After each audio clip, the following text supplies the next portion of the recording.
Once upon a time, in ancient China, there lived three old monks. Their names are not remembered today, simply because they never revealed them to anybody. In China, they are simply known as the three laughing monks. They always traveled together and did nothing else but laugh. They entered a village or a town, stood in the center of its main square, and started laughing. Slowly but surely, the people who lived and worked there, along with the passers-by, couldn't resist and had to start laughing as well. Eventually, a small laughing crowd would form, and soon the laughter would spread to the whole village or town. That was the moment when the three old monks would move on to the next village. Their laughter was their only prayer, all of their teaching. Because they never spoke to anybody, they simply created that situation. All over China, they were loved and respected. The people had never known such spiritual teachers before or after. It seemed they communicated that life should be taken only as a great opportunity to laugh, as if they had discovered some kind of cosmic joke. So they traveled and laughed for many years, spreading joy and happiness throughout China. One day, while they were in a particular village in the northern province,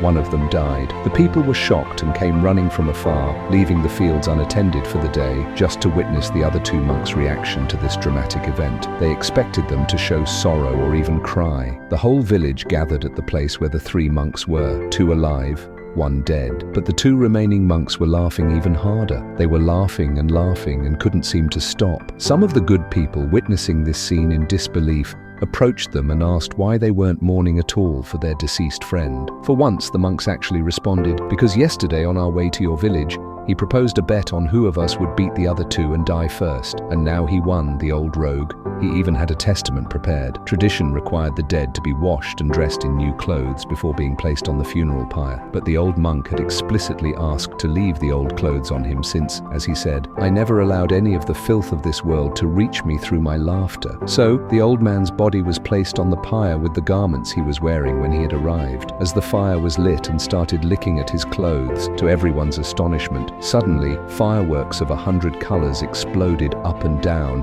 and in all directions. Finally, the people who had gathered there joined in the laughter of the two wise men.